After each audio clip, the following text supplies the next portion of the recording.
প্রথমবার আমি ব্রেড পকোড়া বানাতে চলেছি, তো সেই জন্য তোমাদেরকেও আমি সঙ্গে নিলাম। কেমন বানাচ্ছি তোমরাও দেখবে, যদি কিছু ভুল করে থাকি অবশ্যই সেটাও জানাবে। তো চলো স্টার্ট করি। তো ব্রেড পকোড়া বানানোর জন্য প্রথমে পুর তৈরি করে নেব। তার জন্য প্রথমে কড়াই বসিয়ে তেল দিয়ে দিয়েছি এবং তার সাথে জিরে দিয়ে দিয়েছি। একে একে আদা এবং রসুন, পেঁয়াজ এগুলোও দিয়ে দেবো। তার আগে বলি, কড়াই দেখে কেউ খারাপ মন্তব্য করবে না, কারণ এটা লোহার কড়াই, দেখতে কিন্তু কালোই হয় লোহার কড়াই। যারা আমরা ব্যবহার করি তারা কিন্তু জানি। তবুও তো এই কড়াটা অনেকটা পরিষ্কার হয়ে গেছে রান্না করতে করতে। এটা যখন প্রথমে কিনেছিলাম একদম কুচকুচে কালো ছিল। তো যাই হোক, তোমাদের সাথে গল্প করতে করতে পেঁয়াজটাও আমি দিয়ে দিলাম। আমি অল্প তেলে করেছি, তোমরা চাইলে অনেক বেশি তেলও দিতে পারো, কারণ হাইজিনটা মেনটেন করাটাও আমাদের দরকার। যেহেতু এটা একটা তেলে ভাজা জিনিস হচ্ছে, এমনিতেই তেলটা অনেক যাবে, তার উপরে যদি পুরেও অনেকটা বেশি তেল দিয়ে দিই সেটা কিন্তু শরীরের জন্য ক্ষতিকর। তো এরপর কালারটা ভালো আনার জন্য একটু লঙ্কার গুঁড়ো আর একটু হলুদ গুঁড়ো দিয়ে দিয়েছি।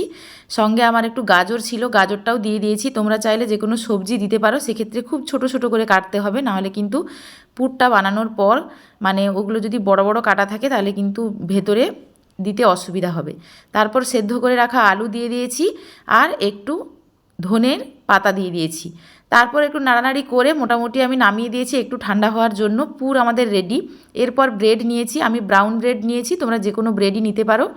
ব্রেডের উপরে কিন্তু এবার এটাকে মানে প্রলেপটা দিতে হবে, তার আগে ব্রেডটাকে একটু কোনাকুনিভাবে কেটে নেব।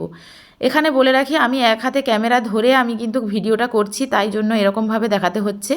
তো ব্রেডটাকে আমরা কোনাকুনিভাবে কেটে নিয়েছি। নেওয়ার পরে একটা কোনায় পুরটাকে ভরেছি আর একটা কোনা কিন্তু খালি রেখেছি। ঠিক এইভাবে কিন্তু ভিডিওর মতো করে তোমরা বুঝে নাও, কারণ মুখে বলা সম্ভব নয় সবটা, ভিডিওতে তাই জন্য দেখানো হচ্ছে।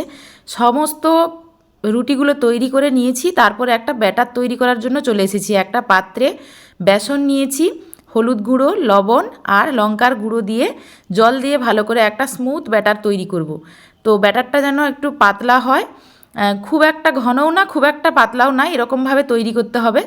আস্তে আস্তে করে তৈরি করে নিতে হবে অল্প অল্প জল দিয়ে, কারণ এককালীন জল দিলে কিন্তু ওটা দলা পেকে যেতে পারে। যাই হোক, আমার ব্যাটারটা রেডি করা হয়ে গেছে। একটু ফেটিয়ে নিলাম। ফেটিয়ে নেওয়ার পর এবার একে একে কিন্তু গরম তেলের উপরে এই বানিয়ে রাখা ব্রেডগুলোকে ওই ব্যাটারের মধ্যে চোবাবো আর তেলের মধ্যে ছেড়ে দেবো, তাহলেই কিন্তু আমাদের ব্রেড পকোড়া রেডি। এটা কিন্তু খুব সহজেই বানানো যায়। আমি যেহেতু এক হাতে বানাচ্ছি তাই হয়তো একটু ভিডিওটা দেখাতে অসুবিধা হচ্ছে। আমার না বড় স্ট্যান্ড নেই, ছোট স্ট্যান্ড আছে, সেটা সেট করলে কিন্তু হচ্ছে না পুরোটা দেখানো, তাই জন্য আমি এভাবেই বানাচ্ছি। তো যাই হোক, কেমন লাগলো ভিডিওটা অবশ্যই জানিও।